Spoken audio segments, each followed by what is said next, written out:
You're my healer. I believe you are all I need.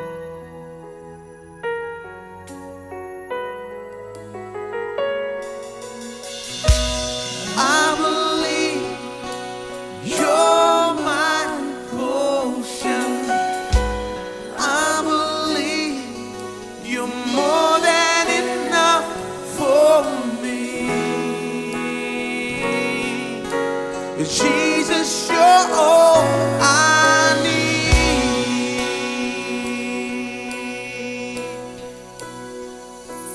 You hold my hand in the moment.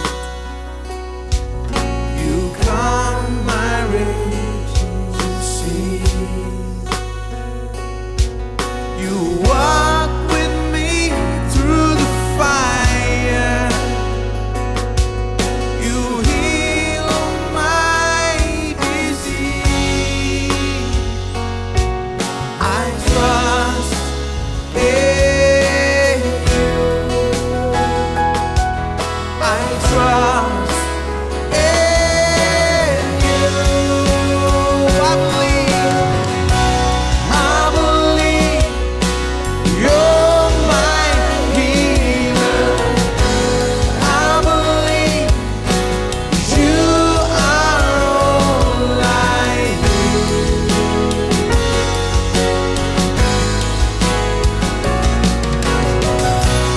I believe you're my portion. I believe more than enough for me. Jesus, you're all I believe you're my healer. I believe you are all I need.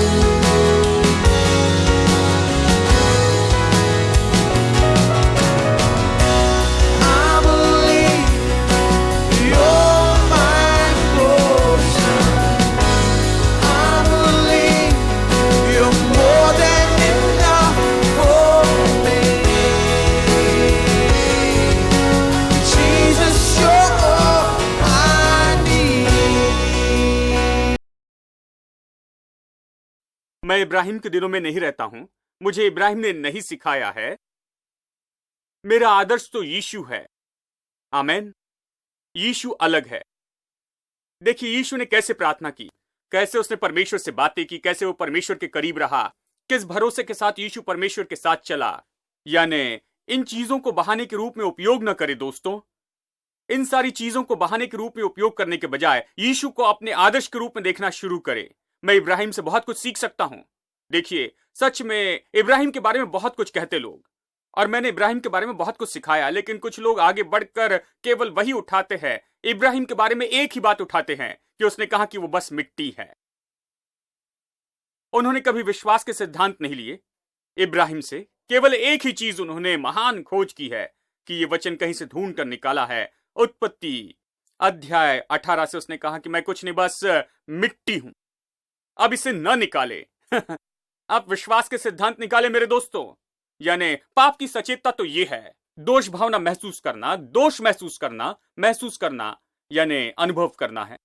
दोष भावना महसूस करना जहां आप खुद को दोषी महसूस करते और आप दूसरों की तुलना में हीन समझते हैं। आप कहते वो महान संत है, प्रभु के दास है, लेकिन मैं कौन हूं? ओ मैं कुछ नहीं हूं, मैं तो मिट्टी हूं और कुछ नहीं। आज ये विश्वासियों के संसार में सबसे बड़ी समस्या है, क्योंकि वो पाप की सचेतता में डूबे हैं धार्मिकता की सचेतता के बजाय। और ये वो भूमि नहीं जिसमें विश्वास बढ़े और बढ़ता जाए। नहीं हो सकता। जब तक पाप की सचेतता होगी विश्वास उन्नति पा नहीं सकता। अब पाप की सचेतता क्या करती है, यह दूसरी बात है। दूसरी बात है कि पाप की सचेतता क्या करती है। अब यह ऐसी बात है जो अविश्वास को जन्म देती है, यह विश्वास को मारती है। जानते हैं, यह ऐसी चीज है जो दोष भावना, दंड और हीन भावना को लेकर आती है। यह ऐसी चीज है जो हमारे हर एक काम को नाश करती है। यह किसी व्यक्ति का परमेश्वर में जो साहस और हिम्मत है उसे नाश करती है। विश्वास धार्मिकता की भावना पर आधारित होता है कि मैं मसीह में कौन हूं। विश्वास इस बात पर आधारित होता है कि यीशु के द्वारा परमेश्वर ने जो कुछ भी किया उसके द्वारा मैं कौन हो गया हूं। विश्वास मेरे धार्मिकता की सचेतता पर आधारित होता है, अधर्मी होने के महसूसीकरण पर नहीं, या पाप की मेरी सचेतता पर नहीं। इसलिए विश्वास मेरे ये मानने पर आधारित है कि मैं परमेश्वर की धार्मिकता हूं। केवल तब विश्वास काम करेगा। केवल वही सिद्ध मिट्टी है जहां विश्वास बढ़ेगा और उन्नति पाएगा। यही समस्या है। मेरे साथ निकाले रोमियो 8 में आपको दिखाता हूं। रोमियो 8 वचन 1 में हम पढ़ते हैं। रोमियो की किताब पहले 7 अध्याय में पौलुस हमें महत्वपूर्ण मसीह सत्य के बारे में बताता है। पहले 2 अध्याय में वो बताता है कि कैसे हर मनुष्य पापी है। अध्याय 3 से वो आगे हमें बताना शुरू करता है कि कैसे परमेश्वर ने उद्धार का मार्ग बनाया, और वो हमें महान बातें बताता है, महान थियोलॉजिकल शिक्षा देता है कि उद्धार के लिए परमेश्वर का मार्ग क्या है, निर्दोष ठहराया जाना, और ये सब मतलब अद्भुत सत्य है। और अध्याय 7 के अंत में, यानी अध्याय 7 के अंत में वो चकित होता है कि परमेश्वर की महान बुद्धि क्या है, और वो कहता है कि मैं चकित हो गया, परमेश्वर की वो स्तुति करता है, और ये सब बताया। और हमें पाप और उद्धार के बारे में पहले 7 अध्याय में अच्छी शिक्षा देता है। अब अध्याय 8 में इस तरह शुरू करता है। इसलिए यदि कोई, यानी यहां पहले 7 अध्याय के बारे में कहता है, उसने हमें बताया कि कैसे हर व्यक्ति पापी है और कैसे परमेश्वर ने मनुष्य के उद्धार के लिए चमत्कारी रूप में काम किया है। और फिर वो कहता है कि यदि कोई, जबकि परमेश्वर ने उद्धार का यह मार्ग बनाया है, इसलिए यदि कोई मसीह यीशु में है तो उन पर दंड की आज्ञा नहीं है, जो शरीर के अनुसार नहीं चलते लेकिन आत्मा में चलते हैं। इसलिए उन पर दंड की आज्ञा नहीं है। कुछ लोग कहते हैं, ये कहता है कि शरीर के अनुसार नहीं चलते हैं लेकिन आत्मा में चलते हैं। इसका क्या मतलब है? अब लोग हमेशा सोचते हैं कि कोई दंड आज्ञा नहीं है। अगर आप जानते हैं, अगर पूरी तरह से पाप रहित हैं और 100% शुद्ध हैं, उनके लिए शरीर के अनुसार नहीं चलते का यह अर्थ है कि आप पूरी तरह से पाप रहित और सिद्ध हैं। यानी यह उनके लिए बहाना हो जाता है कि खुद पर दोष लगाएं, क्योंकि हर कोई शब्दों से या कर्मों से या वहां कुछ न कुछ गलती करता है और तुरंत दोषी महसूस करते, प्रतिदिन दोषी महसूस करते हैं। ये बहुत से लोगों के लिए मसीह जीवन का भाग है, क्योंकि वो कहते हैं अब वो मसीह में है, उन पर कोई दंड की आज्ञा नहीं है। इसलिए ये योग्यता है कि जो शरीर के अनुसार नहीं लेकिन आत्मा के अनुसार चलते हैं। इसलिए भाई, शरीर प्रकट हुआ है, मैं शरीर के अनुसार चलता हूं इसलिए दंड आज्ञा है। नहीं, ये इसका अर्थ नहीं है। शरीर के अनुसार चलने का मतलब है और आत्मा में चलने का मतलब है वही बात जो हमने 2 कुरिन्थियों अध्याय 5 वचन 16 से सीखी है, जहां पौलुस कहता है कि हम किसी को शरीर के अनुसार नहीं जानते हैं। हम किसी मनुष्य को उसके शरीर के अनुसार नहीं देखते हैं। हम उसकी ओर ऐसे नहीं देखते जैसे कि वो बाहरी रूप में दिखाई देता है, यानी आप अपने शरीर में कैसे दिखते वैसे नहीं, लेकिन प्रभु वचन जो कहता है, पौलुस कहता है कि हम किसी को शरीर के अनुसार नहीं जानते। अगर कोई मसीह में है तो वो नई सृष्टि है, पुरानी बातें बीत गई है, देखो सब कुछ नया हो गया है। दूसरे शब्दों में वो कहता है कि हम सबको नई सृष्टि के रूप में देखते हैं। जब हम किसी व्यक्ति को देखते हैं तो उसके पाप के बारे में और वो क्या है या भूतकाल के इतिहास के बारे में नहीं देखते, हम उसके बारे में मसीह में सोचते हैं। हम सोचते हैं कि पुरानी बातें बीत गई, सब कुछ नया हो गया है। हम इसी तरह देखते हैं। हम उसको शरीर के अनुसार नहीं देखते। हम उसे कैसे देखते हैं? हम उससे देखते हैं आत्मा में। तो वो कहता है खुद को कभी ऐसे न देखें, खुद को शरीर के अनुसार न देखें। आप तब दोषी महसूस करेंगे या आप इस कारण दोषी महसूस करते हैं जब आप शरीर में चलते हैं, मतलब आप खुद के बारे में सोचते हैं शरीर के अनुसार। हेलो, आत्मा के अनुसार नहीं सोचते हैं। आप नहीं सोचते कि आप नई सृष्टि हैं। आप नहीं सोचते कि पुरानी बातें बीत गई। आप नहीं सोचते कि सब कुछ नया हो गया है। नहीं, आप सोचते हैं प्रभु जानता है कि मैंने क्या किया है। जब मैं 10 साल का था तब मैंने चोरी की थी और 15 साल का हुआ, और ये सारा इतिहास है, यानी ये सब वहां है, देखिए। और आप अभी भी उसे अपने मन में और अपने दिल में दोहराते हैं। आप हमेशा उन बातों में से जाते हैं। आप खुद के बारे में सोचते हैं तो आप शरीर के अनुसार चलते हैं। आप खुद के बारे में सोचते हैं कि आप बेचारे गरीब पापी हैं, असहाय छोटे पापी हैं, किसी लायक नहीं, परमेश्वर के सामने अयोग्य हैं, पापियों के पापी और ये सब। इसलिए पौलुस कहता है इसीलिए अब कोई दंड आज्ञा नहीं है उन पर जो मसीह में है, जो शरीर के अनुसार नहीं चलते, जो खुद के बारे में शरीर के अनुसार नहीं सोचते हैं, जो खुद की ओर वैसे नहीं देखते जैसे हमेशा देखते रहे हैं, बेकार के असफल व्यक्ति, ये आत्मा के अनुसार चलते हैं, जो अपने बारे में परमेश्वर के वचन का प्रकाशन जानते हैं। नई सृष्टि, ये जानते हैं कि वो कौन है, वो आत्मा के अनुसार चलते हैं। हेलो, क्या आप अभी फर्क समझ रहे हैं कि आत्मा में चलना क्या होता है और शरीर में चलना क्या होता है? अगर आप आत्मा के अनुसार चलते हैं, अगर आप हमेशा खुद के बारे में नई सृष्टि ये सोचते चलते हैं, अगर आप अपना जीवन धार्मिकता की सचेतता के साथ जीते जाते हैं, तो कोई दंड आज्ञा नहीं है। आमीन। अगर आप पाप की सचेतता के साथ चलते हैं, तो दंड आज्ञा होगी ही। अगर आप सोचते हैं कि मैं पुराना पापी हूं, तो दंड आज्ञा होगी ही। ठीक है। अब पाप की सचेतता तो यही करती है, ये आपको नीचे खींचती है, बढ़ने से रोकती है, उन्नति रोकती है, ये विश्वास में बढ़ने और उन्नति पाने से रोकती है, और ये आपको जीवन में ऊपर नहीं आने देती, क्योंकि ये हर कदम और हर काम को नाश करती है। मुख्य रूप में ये परमेश्वर के लिए आपकी हिम्मत और भरोसे को तोड़ देती है।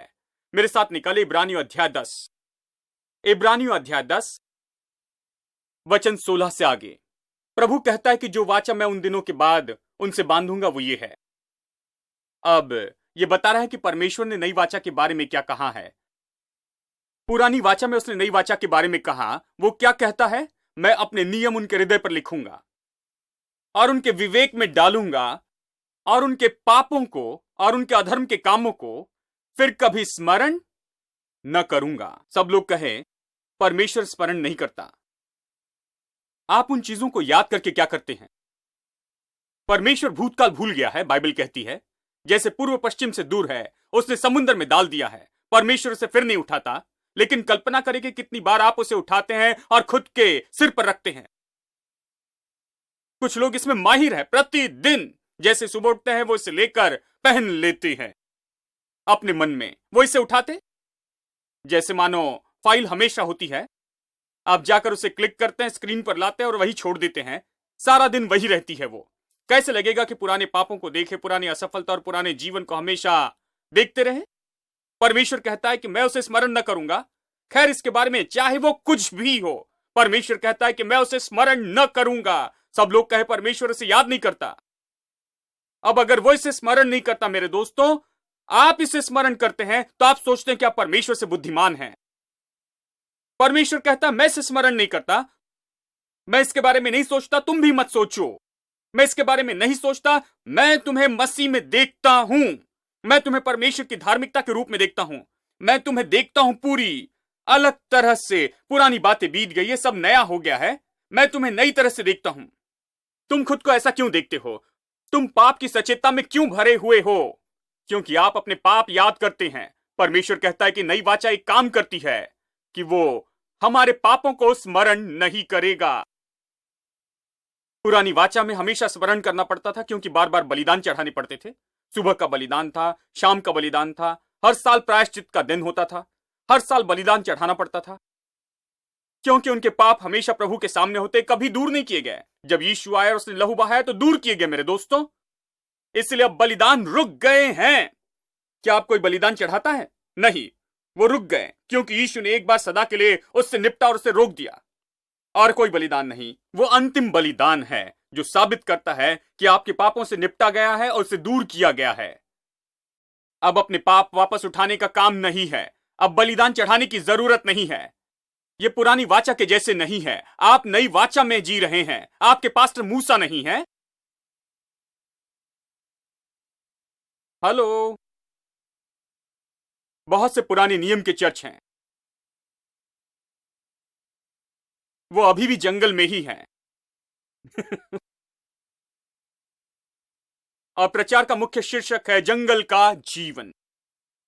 कैसे प्रभु आपको जंगल में से ले जाएगा, गुलामी से जंगल में, और प्रतिज्ञा के देश में कब ले जाएगा? जब मर जाएंगे। अद्भुत है कैसे निष्कर्ष निकालते हैं। मेरे प्रभु, गुलामी से जंगल में, सारा जीवन जंगल में ही, और जब मर जाएंगे तो प्रतिज्ञा के देश में। क्या यह बाइबल यही सिखाती है मेरे दोस्तों? आप नई सृष्टि के चर्च हैं। हम आपको नई वाचा सिखा रहे हैं, नई वाचा की सच्चाई, नई वाचा की प्रतिज्ञाएं सिखा रहे हैं, जो नई वाचा के अनुसार है। मेरे दोस्तों, आपके महायाजक यीशु है, हारून नहीं। और बलिदान एक बार सदा के लिए हो गया है, वो खत्म हो चुका है। अब पाप स्मरण करना नहीं है, कभी नहीं करना। अगर आप यहां बैठे और सिर पर मार रहे हैं पुराने पापों से और खुद को पुराने असफल व्यक्ति के रूप में देखते हैं और केवल पुरानी असफलता पर मनन करते हैं मेरे दोस्तों, तो आप यहां आते रहें, हम उसे निकाल देंगे। परमेश्वर के वचन की शिक्षा से हम उसे यहां रहने नहीं देंगे, क्योंकि मैं यहां यह बताने के लिए आया हूं कि परमेश्वर इसे अब स्मरण नहीं करता है। और जो भी इसे स्मरण करता है, आप सोचते हैं कि आप परमेश्वर से बेहतर हैं, और जो भी इसे स्मरण करने में मदद करता है वो परमेश्वर का एजेंट नहीं है मेरे दोस्तों। गौर से सुनिए, मैं उसके पाप स्मरण नहीं करूंगा। इसकी क्षमा हो गई है, उससे दूर किया गया है, निकाल दिया गया है, क्षमा हो गई है। तो फिर पाप का बलिदान नहीं रहा। इसका यह मतलब है कि जब पाप के लिए कुछ बलिदान नहीं रहा, इसका मतलब है क्षमा हो गई है, दूर किया गया है, खत्म कर दिया गया है। ठीक है? नहीं तो पाप के लिए बलिदान होता, पाप के लिए बलिदान होता। जबकि यीशु कलवरी के क्रूस पर पाप के लिए बलिदान के रूप में चढ़ाया गया, तो अब कोई बलिदान नहीं रहा। इसका अर्थ है कि जिस दिन कलवरी के क्रूस पर यह बलिदान चढ़ाया गया, यह दूर किया गया, निकाला गया, खत्म हुआ, उस दिन से कोई स्मरण नहीं है हमारे पापों का। क्या यह खुशखबर है? इसलिए शुभ संदेश खुशखबर है। इसे गुस्से से नहीं लेकिन खुशी से बताएं। ये लोगों को बताना है कि चिंता ना करो, प्रभु इसे याद नहीं करेगा। बस आगे आओ, कुछ भी हो। मैं चूक गया, मैंने चोरी की, खैर कुछ भी हो, आगे आओ, क्योंकि परमेश्वर इसे स्मरण नहीं करता, उससे मिटा देता है, वो इसे दूर करता है, आपको न्योता देता है, वो इसे भीतर लेता है और आपको स्वीकार करता है, आपसे प्रेम करता है, स्मरण नहीं करता है। खैर आप नहीं जानते मैं पापियों का पापी हूं। प्रभु कहता है बस शांत रहो, मैं इसे स्मरण नहीं करता, तुम क्यों करना चाहते हो? अब इसे सुनिए, प्रवेश करने का हियाव हमें हो गया है, यह उसका परिणाम है। देखिए, जब पाप की सचेतता होती है तो प्रवेश करने का हियाव नहीं होता है। देखिए क्या होता है जब आप सचेत होते हैं कि परमेश्वर इसे स्मरण नहीं करता, तब अगली बात है अब इसलिए। सब लोग कहे अब इसलिए। खैर आपके पास यह हियाव क्यों है? क्योंकि वो इसे स्मरण नहीं करता, क्योंकि यीशु के आने के बाद बलिदान रुक गए हैं। अब कोई बलिदान नहीं, वो अंतिम बलिदान है। वो मुझे शाश्वती देता है कि मेरे पाप दूर किए गए हैं, और परमेश्वर उसे स्मरण नहीं करता और वो उसे कभी स्मरण नहीं करेगा। परमेश्वर झूठ नहीं बोल सकता। और इसलिए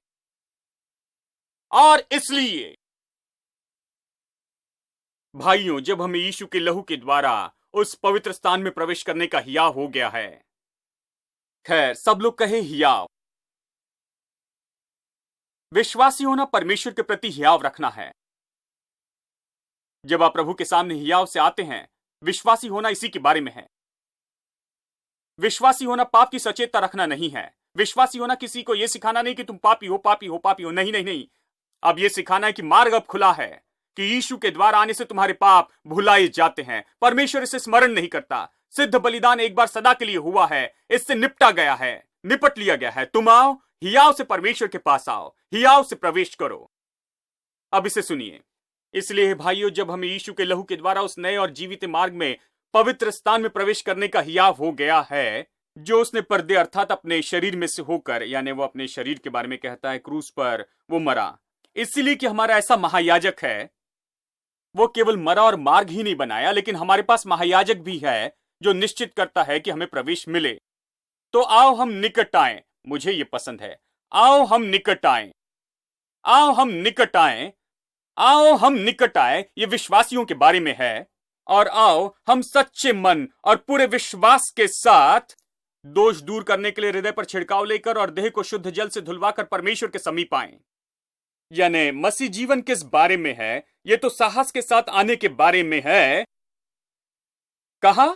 महापवित्र स्थान में परमेश्वर की उपस्थिति में आना और निकट जाना, यानी दूर नहीं रहना लेकिन निकट आना, सच्चे दिल से निकट आना, विश्वास की पूरी शाश्वती के साथ।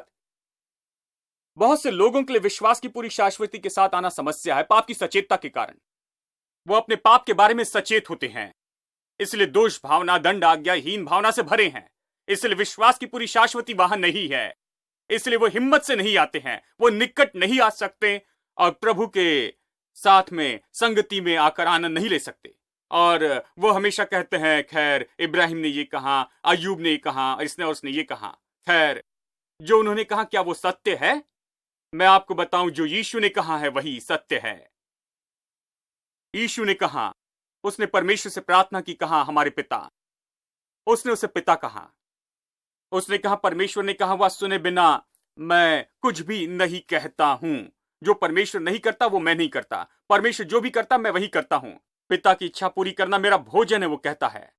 फिर उसने कहा, उसके जाने से पहले कहा कि पिता खुद तुमसे प्रेम करता है, मतलब पिता मुझसे प्रेम करता है। जब भी मैं पुकारूं वो मेरी सुनता है, जब मैं प्रार्थना करूं तो मुझे सुनता, जवाब देता है। अब मैं जब जा रहा हूं तो मैं तुम्हें बता दूं, पिता स्वयं तुमसे प्रेम करता है। उसने बिल्कुल यही कहा, वो खुद तुमसे प्रेम करता है। इसका मतलब अब चिंता ना करना, जो मुझसे प्रेम करता है तुमसे प्रेम करता है। तुम जाकर उससे बातें करो, मेरे नाम से जो चाहे मांगो तुम्हें देगा। पिता तुमसे प्रेम करता। मैं यीशु के शब्दों को लेना चाहता हूं दोस्तों, इब्राहिम के शब्द या अय्यूब के शब्द या किसी और के नहीं। मैं यीशु के शब्द लेना चाहता हूं। यीशु ने कहा कि पिता स्वयं तुमसे प्रेम करता है। अब इस आधार पर हम उसके निकट आ सकते हैं। अगर यीशु निकट आ सकता है तो मैं निकट आ सकता हूं, क्योंकि मेरे पास में भी यीशु की धार्मिकता है और यही तो बाइबल हमें सिखाती है। ठीक है, पाप की सचेतता यही तो करती है। पाप की सचेतता आपको पीछे रखती है आगे बढ़ने से, यह आपको रोक के रखती है उन्नति पाने से, यह आपको रोक के रखती है आगे बढ़ने से, हियाव से, यह आपको भरोसा रखने से रोकती है, यह आपको आत्मिक जीवन में रोकती है। बहुत से लोगों को इसमें परेशानी होती है। मैं आपको बताऊं, उन्हें परेशानी होती है। यह ऐसा नहीं कि परमेश्वर आपको न्योता नहीं देता है, परमेश्वर आपको रोके हुए हैं, या परमेश्वर आपके लिए कठोर है या आपको रोके हुए है। नहीं, आपके अंदर में पाप की सचेतता है, आपके मन में समस्या है, आप दोष भावना में है, हीन भावना में है, दंड आज्ञा में है, इसीलिए समस्या में है। समस्या तो बस आपके मन में है, क्योंकि आपको गलत शिक्षा दी गई है, आपको गलत बातें सिखाई गई है, और इसीलिए आप निकट आए और करीब आते गए हैं। इसलिए हमें यह शिक्षा की जरूरत है। ठीक है, तीसरी बात, आपको चर्च की समस्या के बारे में तीसरी बात समझनी होगी। वो ये है कि ये चर्च में कैसी आई और चर्च में कैसी बढ़ी। पाप की सचेतता चर्च में कैसी आई और चर्च में कैसे बढ़ी। और मैं आपको बताना चाहता हूं, जिससे आप इसे बहुत अच्छे से समझ सकेंगे। ये आई गलत जोर देने से। अब मुझे गौर से सुनिए, क्योंकि इसे समझने के लिए मुझे समय लगा, यानी आपको यह आसानी से मिलेगा। ठीक है, जैसे मानो मैंने बीज बोया, खेत में फसल उपजाई और फिर उसे काटा और उसे लेकर पूरा तैयार किया। इसे लेकर मैं पीसता हूं और आप डोसा खाते हैं आसानी से, ये रेडीमेड है। लेकिन मैं लंबी क्रिया में से गया ये समझने के लिए कि क्या गलत है। इसके बारे में मेरे पास में बड़ा सवाल था। धार्मिकता मेरे पसंद का विषय, और मैं कहता था कि समस्या क्या है। और मैंने देखा और देखा और देखा और अंत में पाया कि समस्या क्या है। हम रास्ते से थोड़ा हट गए हैं। जानते हैं, हमने ये रास्ते के बजाय वो रास्ता लिया है। हम बस रास्ते से थोड़ा भटक गए हैं जब ये धार्मिकता की बात आती है। मैं आपको दिखाऊं कि क्या है। क्या आप सुन रहे हैं? इसके बजाय कि आपके पास पहले से जो धार्मिकता है उसके प्रकाशन की जरूरत को जानने के बजाय चर्च ने जोर दिया है और प्रचार किया धार्मिकता की जरूरत पर। चर्च ने प्रचार करके कहा तुम्हें धार्मिकता चाहिए। यह सही नहीं है, क्योंकि आपके पास पहले से धार्मिकता है। हमें धार्मिकता की जरूरत नहीं है, हमें प्रकाशन की समझ चाहिए। हमें चाहिए बस उस धार्मिकता के बारे में थोड़ा सा प्रकाशन जो कि हमारे पास है। यह महत्वपूर्ण बात है, मैं जानता हूं, बस इसमें यही फर्क हमें देखना है। इसलिए अब मैं धार्मिकता की जरूरत के बारे में प्रचार नहीं करता हूं। मुझे लगता है कि धार्मिकता की जरूरत नहीं है, क्योंकि आपके पास में पहले से ही धार्मिकता है। आपको इसे कमाना नहीं है, इसे खरीदना नहीं है। यह भेंट है जो आपको दी गई है। परमेश्वर ने यह आपको दी है, यह आपके पास पहले से है, यह उद्धार के समय आपको मिली है। धार्मिकता आपको भेंट के रूप में मिली है मेरे दोस्तों। कुछ लोग कहते हैं मैं धर्मी होने की कोशिश कर रहा हूं और ज्यादा धर्मी होने की कोशिश कर रहा हूं। आप अनंत काल तक कोशिश करें, लेकिन आप ज्यादा धर्मी नहीं हो सकते दोस्तों। ये ऐसा नहीं कि हमें धार्मिकता की जरूरत है, ये विश्वास ना करे कि धार्मिकता की जरूरत है। कोई आपको न बताए कि आपको धार्मिकता चाहिए। आपके पास जो धार्मिकता पहले से, उसका बस प्रकाशन चाहिए। चर्च के लिए हमेशा यही समस्या है, जानते हैं, हमेशा बस इसी में गलती होती है। हम हमेशा सोचते हैं कि हमारे पास ये नहीं है, लेकिन होता है। जो हमारे पास है उसे नहीं जानते और ऐसे चलते जैसे कि हमारे पास नहीं है। ये शैतान की युक्ति है। सच में शैतान की बैग में बहुत सी युक्तियां नहीं है। वो बहुत मूर्ख है, चालाक नहीं है, उसके पास ज्यादा युक्तियां नहीं है। वो उन्हें बार बार बार बार भेजता है और जब तक कि लोग मूर्ख ना हो, ये उसके लिए आसान है। लोग इसे नहीं देखते, वो इसमें नहीं जुड़ते, न सुनते हैं, वो इसका प्रकाशन नहीं पाते, वो पवित्र आत्मा से इसे समझाने के लिए नहीं कहते हैं। इसलिए शैतान को यह बहुत आसान होता है कि वो लोगों के पास में जाकर उन्हें पाप की सचेतता डाल दे, क्योंकि वो कभी नहीं सोचते। कौन सोचता है? वो चर्च में जाते हैं और कोई प्रार्थना करता है, प्रभु मैं कुछ नहीं बस मिट्टी हूं, जैसे इब्राहिम ने कहा उत्पत्ति अध्याय 18 में और इस वचन में, वो कुछ नहीं बस मिट्टी है तो मैं भी मिट्टी हूं, वो मिट्टी है तो बस मैं धूल का किनका हूं। और ये व्यक्ति घर में जाता है और कहता है, वो व्यक्ति 30 साल से चर्च में एल्डर है, वो मिट्टी है और इब्राहिम केवल मिट्टी ही है और ये एल्डर मिट्टी है। मैं तो एल्डर भी नहीं हूं, मैं तो बस कल ही प्रभु के पास आया, तो मैं तो कचरा हूं। ये इसी तरह चलता है, कोई नहीं सोचता। देखिए, कोई बैठकर नहीं कहता 1 मिनट रुकिए, जानते हैं क्या उद्धार इसी के बारे में है? ये किस तरह की आस्था है? ये उद्धार नहीं है जो यीशु मसीह के द्वारा आता है। इसमें कौन सी अच्छी खबर है? मुझे बताइए। इसमें कोई अच्छी खबर नहीं है दोस्तों, कि लोगों को बताऊं कि वो कुछ नहीं लेकिन कचरा, मिट्टी और धूल है और कुछ नहीं है। सुसमाचार तो यीशु का शुभ संदेश है। इसका क्या अर्थ है? उसने हमें लिया जो परमेश्वर के शत्रु थे, पापी थे, बाहर के थे, परमेश्वर से दूर थे, हमें करीब लाया और परमेश्वर के मेमने के लहू से धोया और हमें परमेश्वर के परिवार में लाया है और हमें पुत्रत्व दिया है, उसके सारे अधिकार, सौभाग्य और आशीषों के साथ। यही खुश खबर है मेरे दोस्तों। अब यह ऐसा नहीं कि मेरे पास में धार्मिकता नहीं है, मैं बस धार्मिकता को नहीं समझता। मेरे पास पहले से जो धार्मिकता है उसका प्रकाशन मेरे पास नहीं है। जैसे मैंने कहा कि शैतान मूर्ख शैतान है, जानते हैं। आदन की वाटिका में उसने बिल्कुल यही कहा, लेकिन देखिए हव्वा ने कितने मूर्खता का काम किया है। वो हव्वा के पास आकर कहता है, जानते हो अगर तुम ये फल खाओगे, मना किया गया फल, तो तुम परमेश्वर के तुल्य हो जाओगी। उसने कहा हाँ, वो पहले से परमेश्वर के जैसी थी, उसके पास पहले से ये था। उसने खाने के द्वारा केवल उसे बर्बाद किया। वो पहले से ही परमेश्वर के स्वरूप में, समानता में बनाई गई थी दोस्तों, उसमें कोई कमी नहीं थी। शैतान ने उससे कहा नहीं नहीं, तुम्हारे पास ये अब तक नहीं है, तुम अब इसे पाओगी। वो अब इस युक्ति का उपयोग करता है। यानी आस्था जो काम करती है, यानी जो आस्था इस संसार में काम करती है, वो इसी झूठ से आई है कि हमें अपनी धार्मिकता लानी होगी, कि हमें अपने उद्धार का काम करना होगा, हमें अपनी धार्मिकता लानी होगी। इसे पाने के लिए हमें बड़ी मेहनत करनी होगी, हमें इसे करना होगा। इसलिए बहुत से लोग अलग अलग तरह के काम करते हैं। लोग दाढ़ी बढ़ाते हैं, मांस खाना बंद कर देते हैं और ये सब इन क्रियाओं से जाते हैं। और कुछ लोग और कुछ करते हैं, वे सब अपनी धार्मिकता के लिए काम करते हैं। ये सब परमेश्वर के लिए ग्रहण योग्य होने की कोशिश करते हैं। यानी परमेश्वर के पास हर तरह के लोग आते हैं, कुछ दाढ़ी वाले, कुछ अलग कपड़े पहने हुए और कुछ ये और वो। परमेश्वर का समय मजे में जाता है। मेरे प्रभु जानते हैं ये किस तरह का नाटक चल रहा है। कोई इसे नहीं समझता, कोई रुककर यह नहीं सोचता है कि परमेश्वर ने क्या किया है। स्वर्ग के परमेश्वर ने अपने पुत्र को भेजा कि क्रूस पर वो मरे। इसका क्या अर्थ होता है? उसने ये क्यों किया? कोई रुककर इसके बारे में नहीं सोचता। सब आगे बढ़ते हैं क्योंकि किसी ने ऐसी प्रार्थना की थी, इसलिए वो भी प्रार्थना करते हैं। वो कभी रुककर ये नहीं सोचते कि ऐसी प्रार्थना क्यों की थी। क्या परमेश्वर ने यीशु मसीह के द्वारा मेरे लिए यही किया है? देखिए, वो कभी नहीं सोचते, वो बस कहते हैं क्योंकि किसी ने कहा था। लेकिन बाइबल कहती है कि हम धर्मी बनाए गए हैं। Thank you, Lord, for saving me. Thank you, Lord, for saving me. Thank you, Lord, for saving me. Oh, my soul cries, hallelujah. Thank you, Lord, for saving me. One more time. Thank you, Lord, for saving me. Thank you, Lord, for saving me. Oh, my soul cries, hallelujah. Thank you, Lord, for saving me.